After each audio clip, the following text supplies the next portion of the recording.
Morning, friends. Um, Today, November 17th, is a very important day in the history of the Theosophical movement because in 1875, on this exact day, November 17th, H.P. Blavatsky and Mr. Judge and a few others launched the Theosophical movement. And I want to read just from the cover of the Theosophical movement. You see here it says 1875. And it says, the religion of the ancients is the religion of the future. A few centuries more, and there will no longer linger sectarian beliefs in either of the great religions of humanity. Brahmanism and Buddhism, Christianity and Mohammedanism will all disappear before the mighty rush of facts. And also today, November 17th, is the birthdays of the Dhyanis. So they knew what they were doing in accordance with certain cycles of the year. And this is a very special day. Over the years, because of science as well as religions, people's imaginations have been perverted, paralyzed, and even perversed.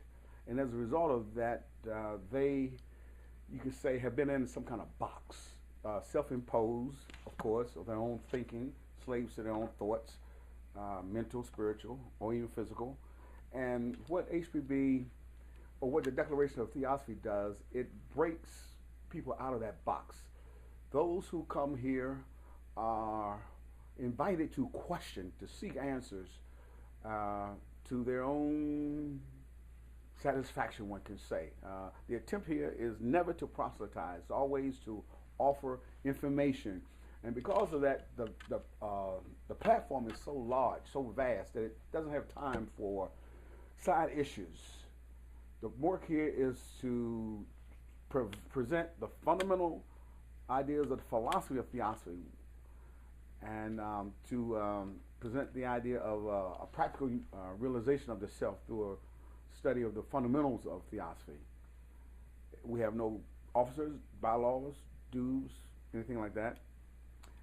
The sole bond among its associates is the intended purpose to further the teachings, the message sent by the masters.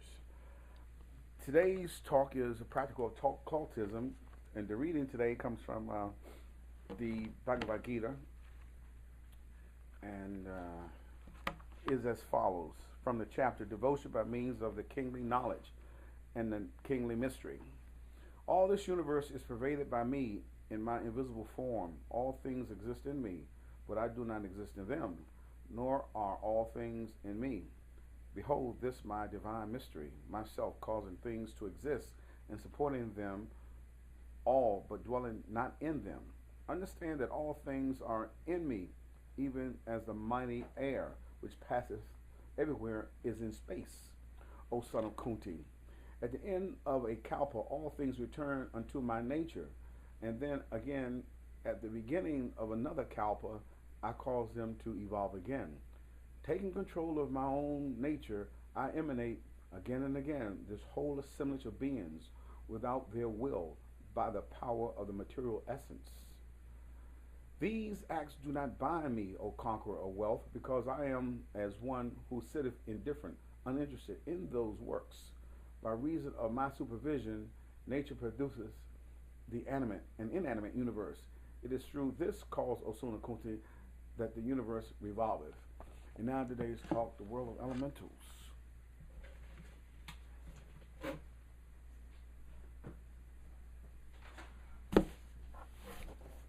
Good morning and welcome everyone. On page 289 of Secret Doctrine, that goes to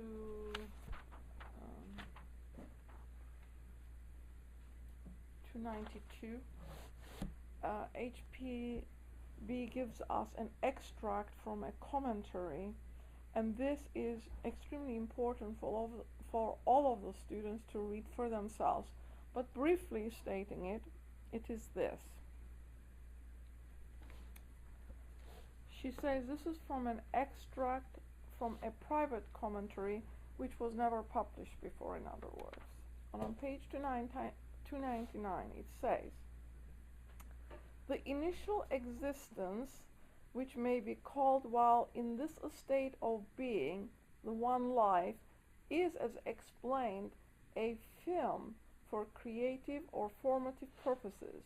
It manifests its 7 states, which with their septenary subdivisions forms 49 fires. To the animal, it gives all of the above, but let's first start with the above. To the mineral, it gives a spark that lies latent in it, awakening positive and negative poles. To the plant, it gives that vital and intelligence force which informs the seed and develops it into the blade of grass. In every animal, it does the same. It is its life principle and vital power, instinct and qualities. In man, it gives all that it bestows on all of the rest of the manifested units, but furthermore develops the reflection of the 49 fires, which makes us self-conscious and responsible human beings. But let us start with the elementals.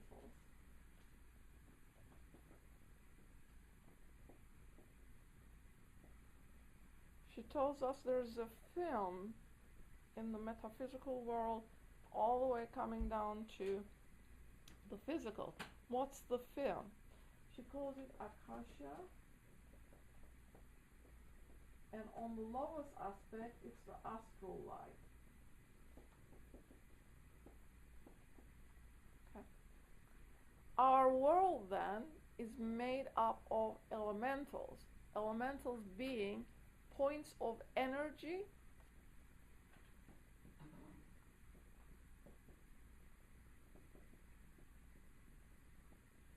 so how do we influence them? They're sensitive points of energy, and by our thought we influence them. Not only the air, the water, the earth is made up of it, but our physical body, which has all those in the world, is also represented in us. All those are also made up of elementals. We are going to talk about elementals are 4 kinds. 1, fire. 2, air. 3, water. And 4 is earth. There's a 5th, which is ether, but we don't talk much about that. Fire elementals, air elementals, water elementals, earth elementals. They are given proper Sanskrit names. Gnomes, undines, sylphs,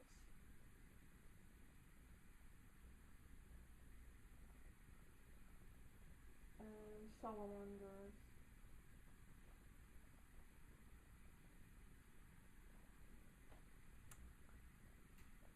In the Secret Doctrine, these are all discussed. Salamanders are the wisest. Air elementals are also wise, but that of water, she tells us, is very dangerous.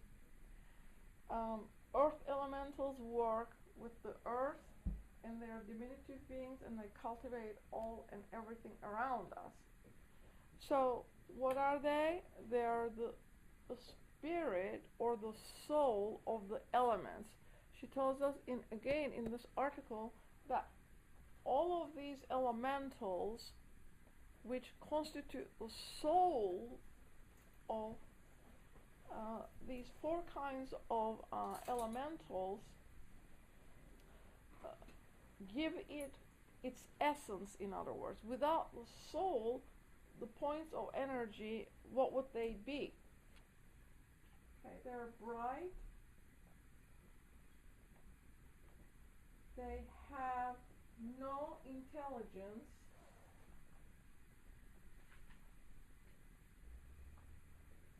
of their own, but they are sensitive points that are influenced by thought. I have to rub all this off from the top. So they're points of energy, they're bright, and they're influenced by our thought. And these are the 4 kinds that I have put here. Salamanders, undines, gnomes, and what's the other one? Sylphs. Right.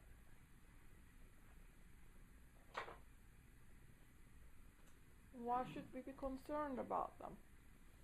Not only our world is made up of them, but we are made up of them. All our constituent parts are formed from elementals. So we're constantly breathing air, we're taking in food. How are we affecting them? Because this is important. How do we affect them?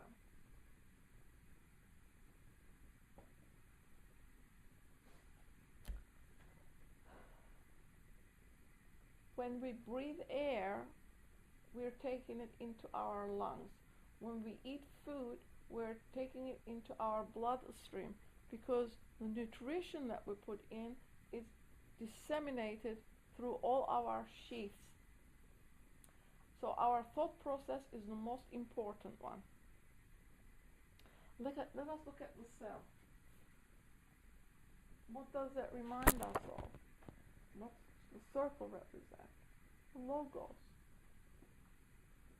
So each cell is made in the image of the whole totality of the universe. That circle is also an atom. And we're told they're not physical, they're psycho-spiritual. That is why science will never be able to find a physical cell. It does not exist. Mr. Judge tells us that only an approximate outline of it exists, and all of the molecular structure is built upon it.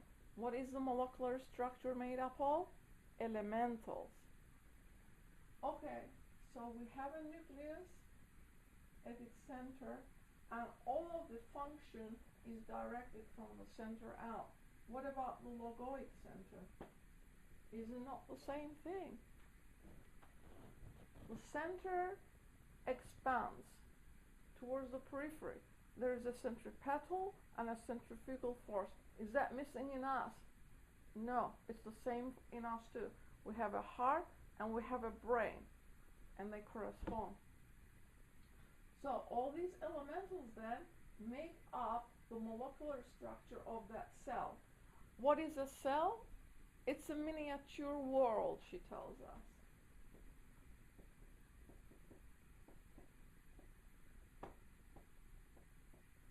Its essence are the soul of elementals. And these are bright, diminutive beings, points of energy, but they are vital energy, because they vitalize all of the universal constituent parts of our world. And I mean earth, water, air, and fire. And we said fire is the most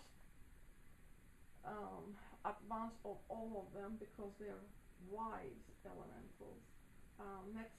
Next comes air, they're the next wise, but the water elementals are very, very dangerous.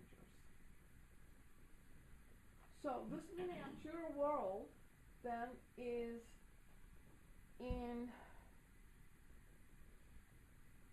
an approximate area, and each cell has an approximate boundary, and that boundary determines its function. It respects the next and the next. Disease occurs when that boundary is no longer respected. What happens? It is become either greedy or slow in its function.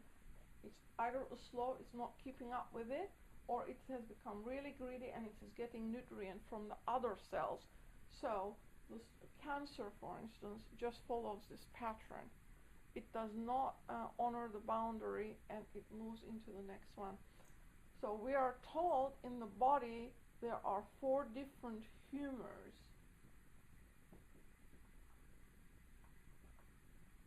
And depending, and each humor then again corresponds to one kind of elemental or another.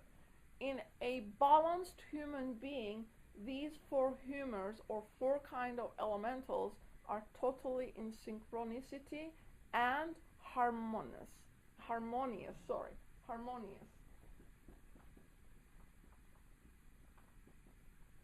They're harmonious and they work together. What does that remind us of? The hierarchies. They are the light energy of our universe. The Diane-Johanic hosts are hierarchies, but each color is correspondent with the next and the next and the next, and they, as a unit, as white light, but separated into red to violet, they constitute the whole. So they work in harmony. And we, in our own self, has to follow that pattern. Where do we come from? From them. We are not small human beings. We are divine human beings, because our essence is the same as theirs. And for those who didn't hear this little bit, I'm reading it again. HPB tells us in the Secret Doctrine, the initial existence, this state being the one life, is a film for creative or formative purposes. Film. What's the film? We're calling it the one life. What does she call it in the Secret Doctrine? It's correlating terminology is Akasha. Akasha. And the lowest of it then will be the astral. So then that film is what? The soul. It is inclusive of everything. And it expands.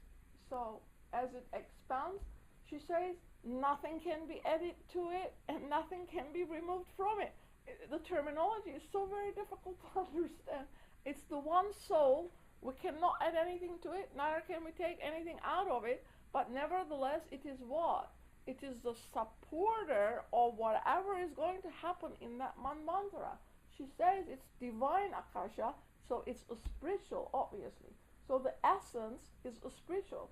So what are the elementals? Since they're the souls of the elements, they're also spiritual. So the spiritual. So what happens to the 4 humors? When they are not in synchronicity, or when they do not cooperate for the benefit of the whole, and one gets out of synchronicity from the others, what happens to us?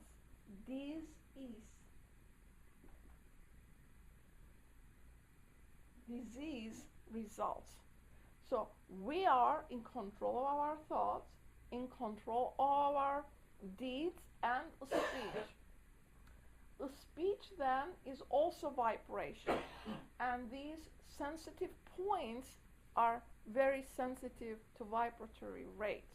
So our voice then also imparts impressions to them. So speech, thought, action. So the one life, it manifests in 7 states, which with their septenary subdivisions are the 49 fires. So 49 fires, what are those? 49 states of consciousness, 7 primary, each 7 divided into 7 again. All of them made up of elementals, these sensitive points. So the the speech, thought, action, where must this correlate to? Where must this go to in order for it to produce the desired result? Where must it go to? As the universe has a core, so do we. What's my core? The self. Which one? This is the little one, and that's the higher one. This is personal. This is impersonal. Impersonal, personal. Okay. Many a time people ask, from which standpoint should we act? Well, it is very clear to this student's mind, but saying it and doing it are not the same thing. If we just pay lip service to it, it is no value to us. But what we say and what we understand, we also have to follow as what? Souls.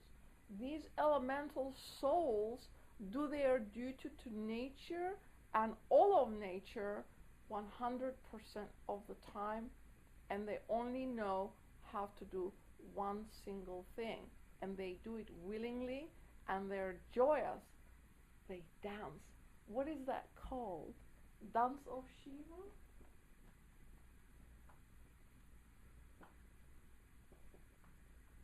I think Josh gave an excellent talk on that at some time. Maybe he'll give it to us again someday. Dance of Shiva. Because the inherent motion of the universe is these elementals, because they move. They are the essence of movement, and they sustain the universe. So, when our higher self or our soul life is ascendant,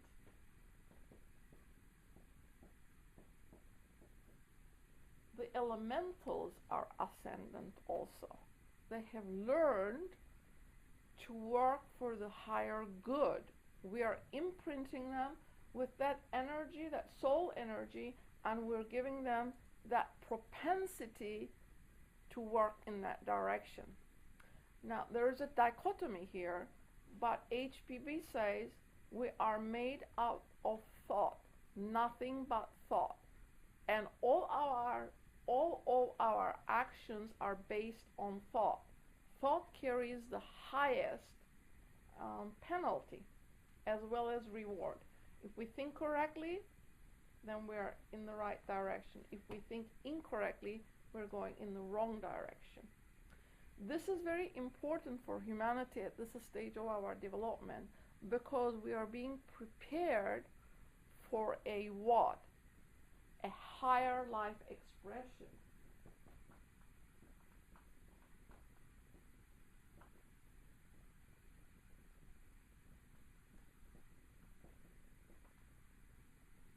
Higher life.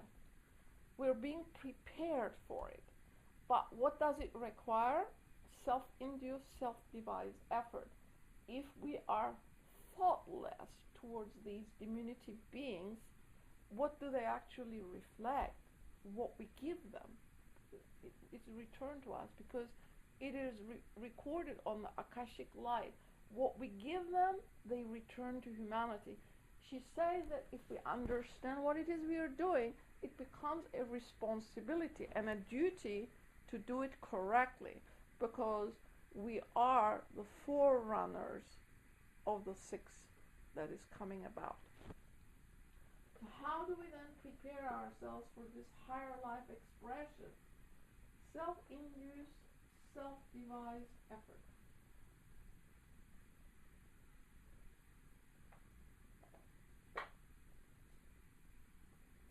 The heart, brain. What else do we have that guide us? Our senses.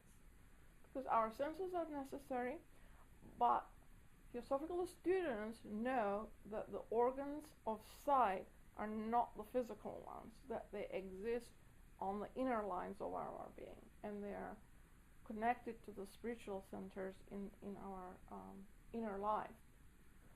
But the heart is par excellence the organ of the higher self.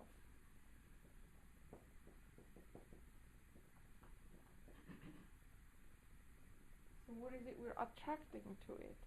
She says that the human heart has not uttered its expression yet.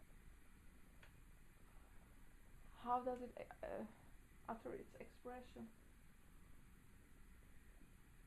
Through selflessness.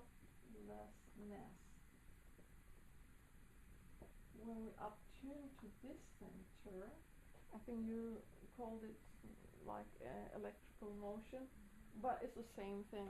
When the human heart beats for the universal good, and please do understand that we're not being asked not to do our duty to our family, to our community. That is always there, but still the impulse is not from attachment but from detachment. The impulse comes from detachment.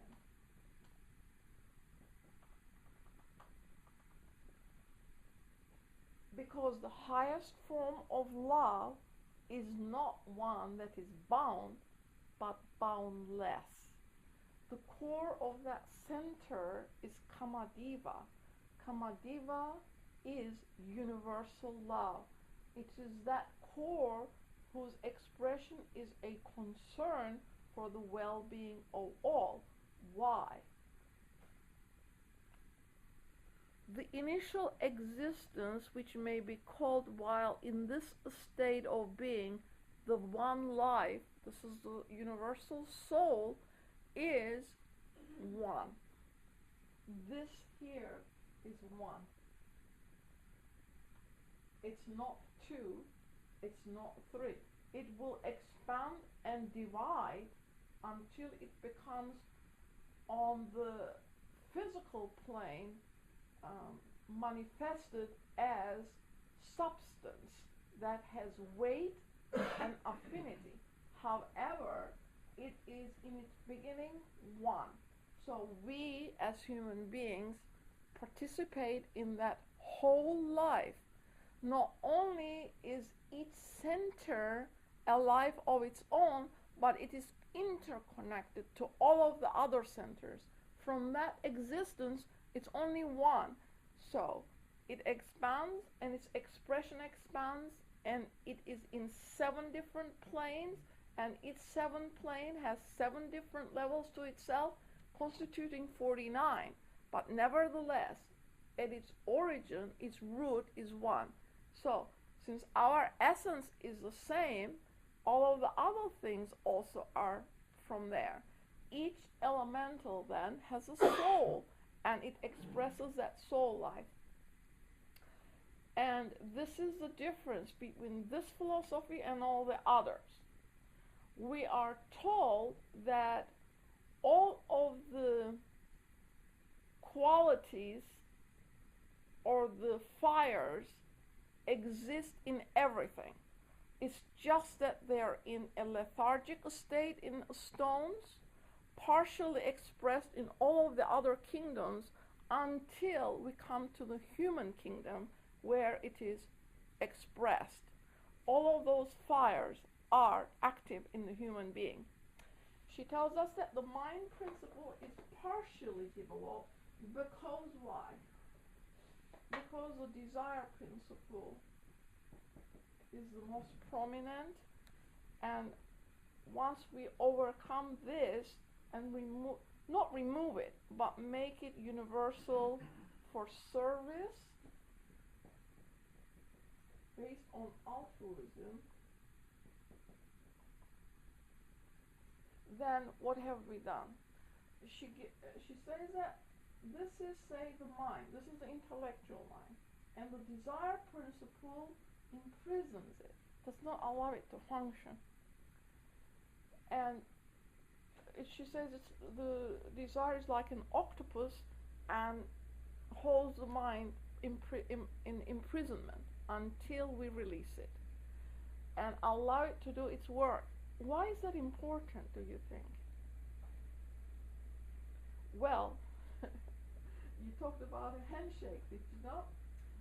Okay, here is the triad and here is the quaternary. This is the connective bridge or handshake between the higher mind and the lower mind. Now, if we put the octopus around the lower mind and hold it in imprisonment, how is it going to gyrate towards the upper side of it? So all these elementals then get also imprisoned in our desire principle. And until we release them and give them the correct impetus, they're going to serve that purpose, the personal. Anyway, so once we remove this octopus and we don't have personal desires, we're purely working from this perspective, then the lower mind then gyrates towards the upper end, and the upper then can influence it. Because until we invite this handshake, it cannot occur. It's not from down up, but it's from up down.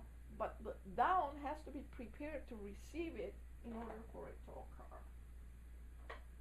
So, elementals. What happens to them in the cell? HPV tells us that the cell is a microcosmic universe. It has its own kind of intelligence, and it is subservient to the higher intelligences in the physical body and also in all of the others. What does she mean by that? What does she mean by that? This cell, say it's in my lung, it has learned to do that function very well. It has become a part of that tissue. So the tissue is the larger world. What else do we have? Well, I have a brain. I have brain tissue. I have the skin. That is a tissue.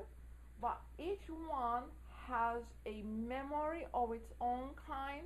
We are told that at the beginning of this process, we had to learn how to eat, how to digest food, and it took a very long time. Because when you look at the periods, the golden age, we were given 400 years to develop in that period. But now we are in Kali Yuga, and it is facilitated much faster. We live an average of about 100 years. So everything is fastened. Why? Because the mind and all of these elementals have learned to do their work, and they're intelligent in us. They have an intelligence of their own kind, and they propel that movement in that direction.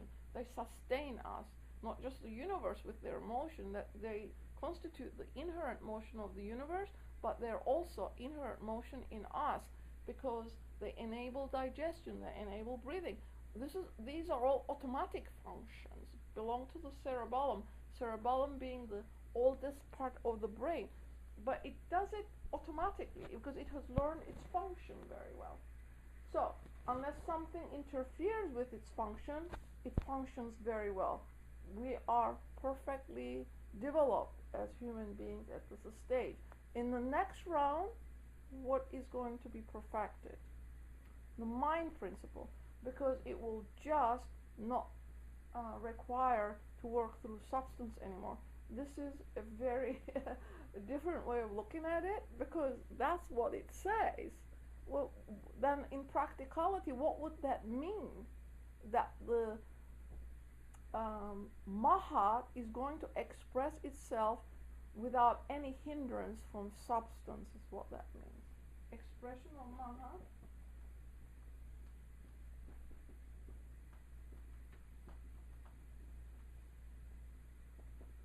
will not be interfered with.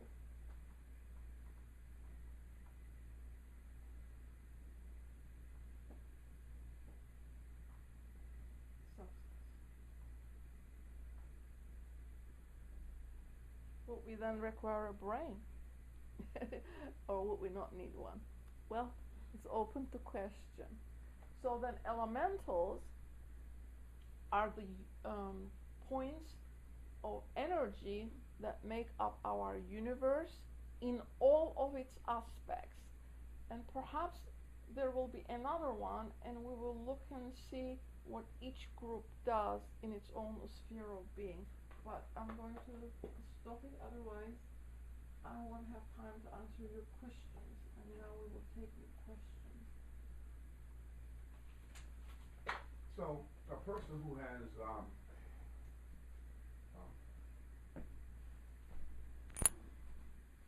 a person who has a green thumb, some people can work good with certain kingdoms. Does that suggest or indicate that there's a preponderance of or an affinity for those elementals that they can work with? Vegetable elementals you're talking about? Plant elementals? Yes, they have been kind to that world, and so there's a reciprocity of communication, some kind of way, well-being. There was one example given in that direction, and that was about the metals, but it's similar to your question. Metals. And the statement was that the elementals that are sold in the metals, the elementals, their function is protective. They hide it. So they hide the, say, gold, silver, platinum, so forth. And the example said that if a person had a preponderance of these elementals, then they would be lucky in this department, because these elementals would be similar, which is in excess in them, and it would allow them to visualize. It was very interesting that you could visualize these buried somewhere. And there was an example where it said that a person had in his backyard a whole bunch of semi-precious stones that he had never known that they were there. I mean, it was like a mine in the backyard of his house. And through this kind of, someone else actually pointed it to him. So if you have it, you can attune yourself into that world easier than someone who did not. But remember also what was said earlier, that if one kind of elemental, say silts, is in preponderance, meaning there's more of it in you, then your physical body becomes imbalanced.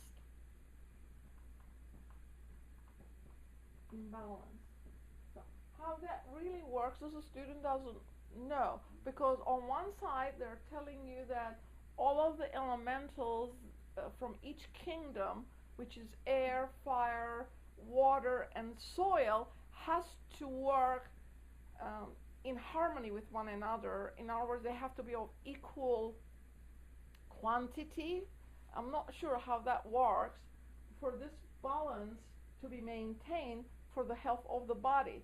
But here we have metallic elementals, more metallic elementals in a human being who is enabled to see these precious stones, whereas the other human being cannot see it. Well, as a quick follow-up, you mentioned that of all those that you named, the water was most dangerous. Why do you say that? Well, that is what it is stated by HPV. It has a particular name that is not coming to my head at this time. Madan or Nadan, I'm not sure. I think it's Madan. Madan.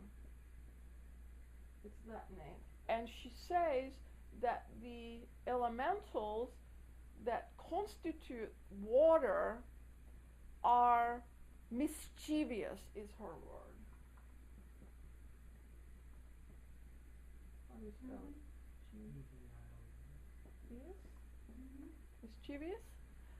And she said, if you go and put yourself under the law of water, she's talking about swimming in the sea, and you go and put yourself under its rule, then they will cause havoc if that is what their nature is to do. In other words, they're not out there to protect you from your danger. You're out there to prevent catastrophe happening to you, because this is their nature. They're mischievous. They like to play about. And the currents in the water are very dangerous because they can pull you in. Do you understand the dichotomy there? That they have their own rules and regulations, but they're mischievous under that rule, and not out there to protect you from mischief coming to you. They like to play, apparently. Yes?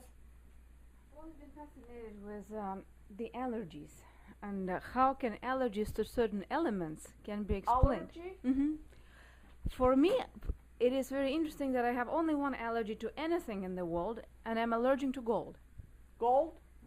Yes. Nothing else. How about diamonds? No, diamonds are fine. But if I touch gold, I just all break out in rash. Yeah. Other people are allergic to more of organic matter, but allergy to unorganic matter is completely puzzling. But in this philosophy, there is nothing inorganic. And this is why. We said in the stone, the same essence is lethargic. Another word would be dormant. Extreme, actually, extreme lethargy. And she says, in your physical body, for instance, minerals participate in your well-being. Do you not need iron for breathing, for instance, in the molecular construction of your cell? So she does not accept organic, inorganic. She says that is a definition that our scientific world came up with. But all of the elements have that same essence. It's just in stone, it's not developed yet. It's dormant. But what do you think that means when you are allergic to something? What kind of interactive process had you had with gold perhaps in your previous life? What did you do to it? Have you ever thought of it that way? Nothing comes to us from nothing.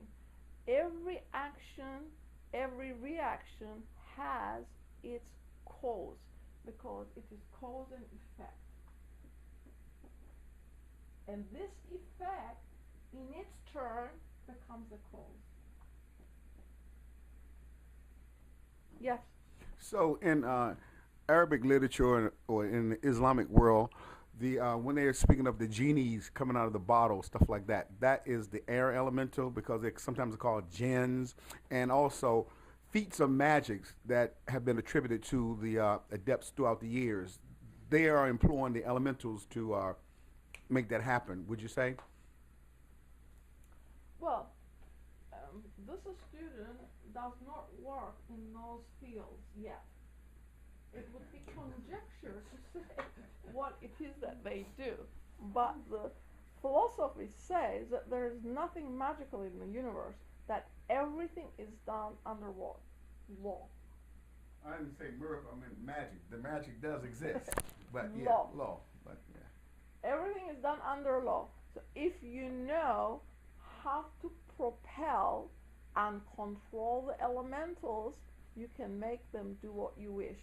Because the fakirs in India, this is HPV given an example, she says they can put that idea in your mind that you're looking at a snake, but that might not be a real snake there, but your mind's eye sees that object as a snake. So if you know how to, what exactly does also she say to us? That if we don't control them, they will control us.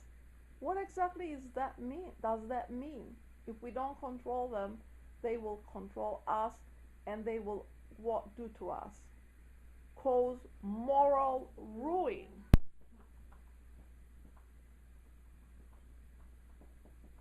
Okay, our constituent parts are all made up of elementals. We are constantly imparting ideology to them, ideas, because our thoughts are ideas, and in time they become concretized with that particular thought. Okay, so they become part of our own sphere because we are imparting that same thought over and over, and they become crystallized with it. So, and if we come in each life and use them over and over again, what we have given them will come back to us. There's no doubt about it. Chemical and electrical affinity does exist.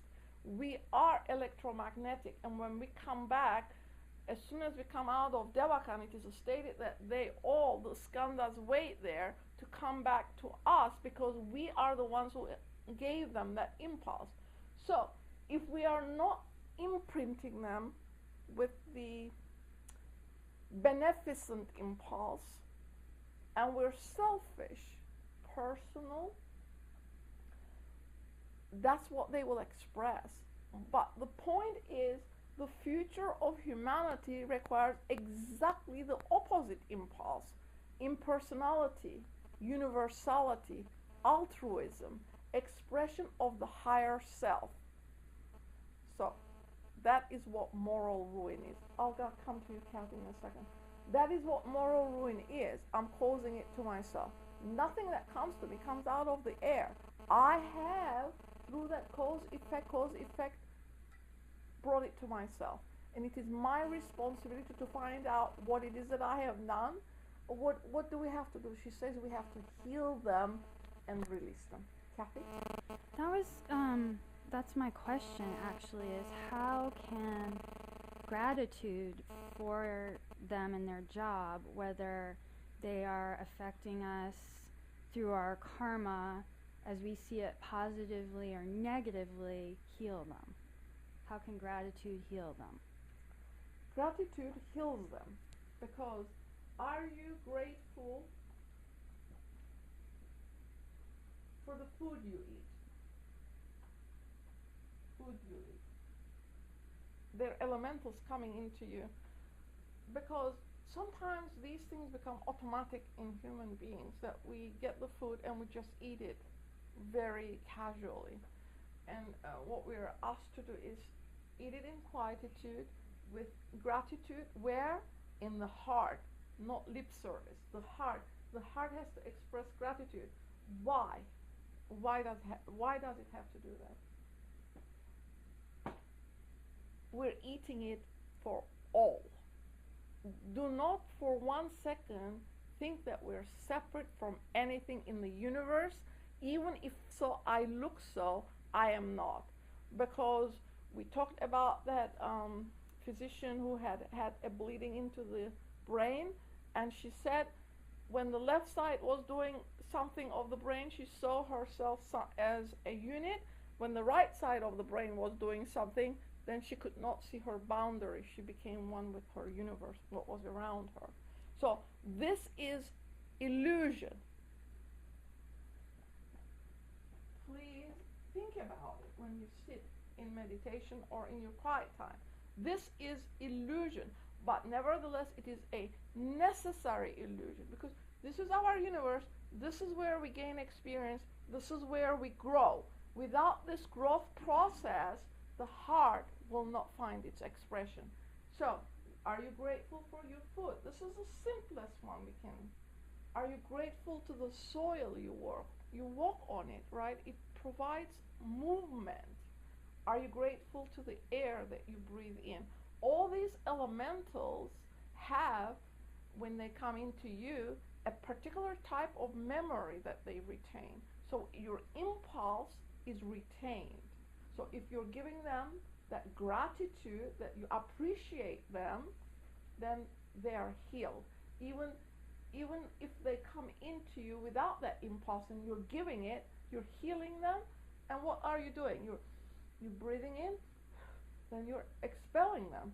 You bring them in, and then you expel them. But if you are imparting that gratitude to them, you are healing them to some extent, because they are points of energy. They only know what you give them. They don't have any intelligence of their own. Yes. So, Oh, go ahead. I just yield to her. a quick question. Yeah. These elementals then become whatever you make of them, basically? Yeah. Yeah, that segues into my thought, because I've heard it stated before by older theosophical student that the personal God idea said God is just a big elemental, and the energy that one imparts to a thought that dissipates over a period of time by people who are followers of a certain belief. Organized religion, for example, they have poured so much energy into this elemental that the student, as they were explaining to me, was just a large elemental sitting out there, or not sitting per se, but existing there, and it will that idea of a personal God, because of the energy that's been poured into it over the centuries, and it's going to take time for all that to dissipate. So they were comparing it to a large elemental, and then you see how people of various religions war against one another, and so the outer war is but a reflection of an inner war on a higher plane, let's say the astral plane. So I guess my question becomes, does these elementals actually war with one another on the astral plane, I would say, or what goes on that level? No, the war is in us.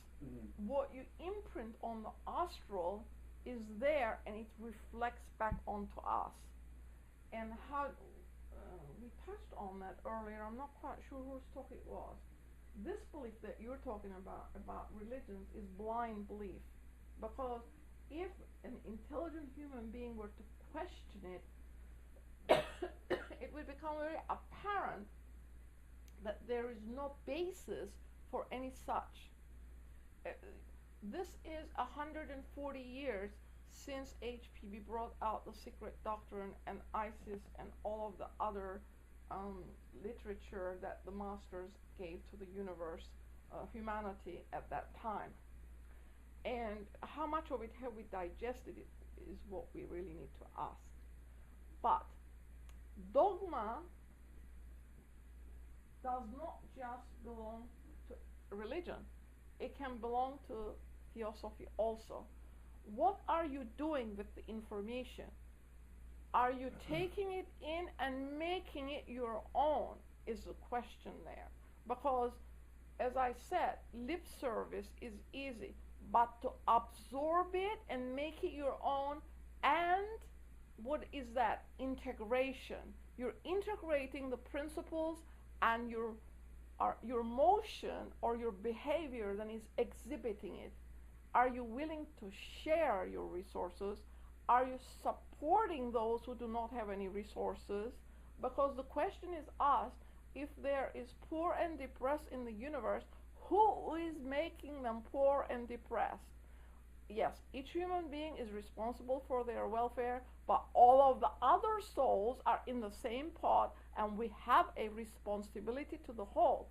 This viewpoint here is the universal aspect, that you want to become an assistant to nature, because all of nature exists in us as we exist in everything else. There is no such thing as separateness or discontinuity. Yes, Veer.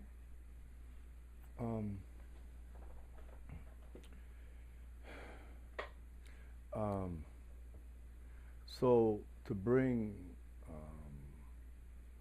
these elementals under your control, that is the individual. Yeah, which quaternary. Yeah. All right.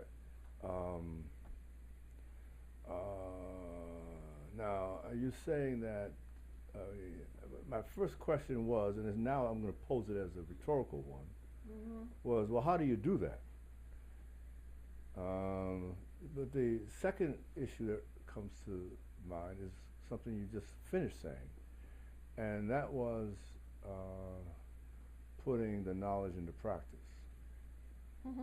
So, and that means to me that there's one thing to have knowledge, and you mentioned this idea of dogma being not only pertinent to religions, but it could also be said of philosophies like Theosophy.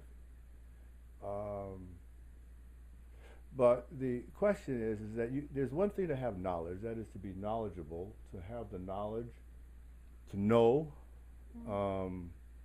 the principles, to be able to articulate them, to even teach them. And then there's another thing, to be able to experience the knowledge. That is to actually put those principles that you can teach, know, quantify into practice. Yeah, do. Exactly. So the question now becomes, are you saying that in order to bring the elementals under mankind's control, that the knowledge that we have has to be put into practice in order to be able to control these, I was about to say lower elementals, but I'm not going to say lower elementals, to control these elementals. To control them. Yes. Control is the how do we control elementals? Yeah. Okay, and we gave the answer. This control then comes, we said that the lower mind, let's say this is the lower mind, and this is enclosed in what? In karma. She gave the example that the mind is this, and the octopus around it is the passions and desires and holds it captive. And that holding has to be let go. And these passions and desires are the octopus. She says, if our passions and desires tend to go personal and lower aspect, then it cannot be released. Please let me finish, because you have a question in your eye. It cannot, the mind, we did it this way. And these elementals are everywhere, okay, up to Brahma, because law is everywhere. And this, we said, is the handshake that Sandra had put up on the board. But if you do not allow the lower mind to gyrate towards its higher aspect, it cannot do so, because it's held captive by your personal desires and wishes and passions, because they're all personal. In this control, what has to happen is it has to be reversed.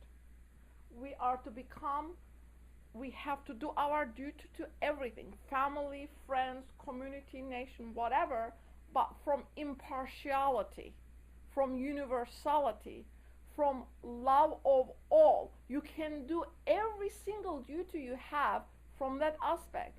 What have you put in charge of yourself? The self. This self is the self of all. Here we read again.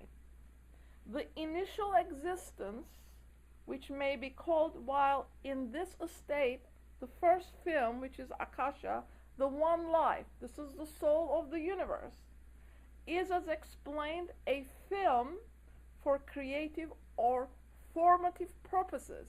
This film is the universal soul, because it is divine Akasha. It's a spiritual fluid, whatever that means. This eye cannot see it. She says, to the inner eye it is substance, but to our physical eye it cannot be so. It manifests in 7 states, which with their septenary subdivisions are the 49 fires. Please read it over and over again. That is inclusive in this. All of us, everything in the universe is in there. Every single one of us is this.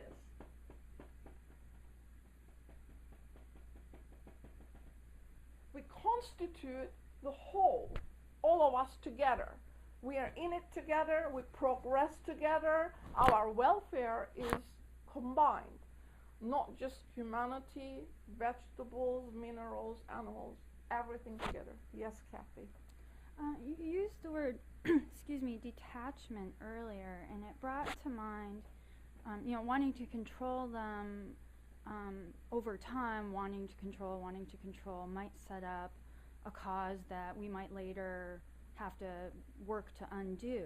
So the idea of detachment came back, and in the Gita where Krishna says, resolve to fight, but without attachment or distinction to, any of these things. Yeah. Because we have families and we get attached to our families. But the key is to learn to do the right thing by them, but not be attached, to let them be free. Because they are souls. They come through us. They're not ours. And that is a very tough thing for mothers especially to do. Fathers can let go a little bit easier, but mothers are very attached. And I'm talking from experience here. So detachment is not a word. It's a mode of living. And that is what is necessary. Because what is this control? All of the powers that is next to this page here. Let me see. Page, what page? Here, page 292. Kanya, she says, is the sixth sign of the zodiac. This is very fragmented, but you can go and fill it in. Means a virgin and represents Sakti or Mahamaya. Mahamaya, Maya, illusion. The sign is the sixth Raji or division and indicates that there are 6 primary forces in nature synthesized by the 7. Just like there are colors from red to violet, inclusive in the white ray, so these powers then go with each one of those. And Parasakti, Jnana Sakti, Icha Sakti, Kriya Sakti, Kundalini Sakti, Mantrika Sakti. Mantrika Sakti is the mantra shastra. And what is at the top? The name unuttered, which becomes uttered, the word. Okay?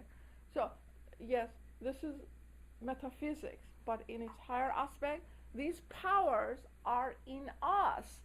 And when we learn to work from the universal aspect, only then do they become active in us. It's not like I'm going to do something to make something come about. It is when your nature has adjusted itself to that mode of function, all these centers in you become active. So what is it that you then have?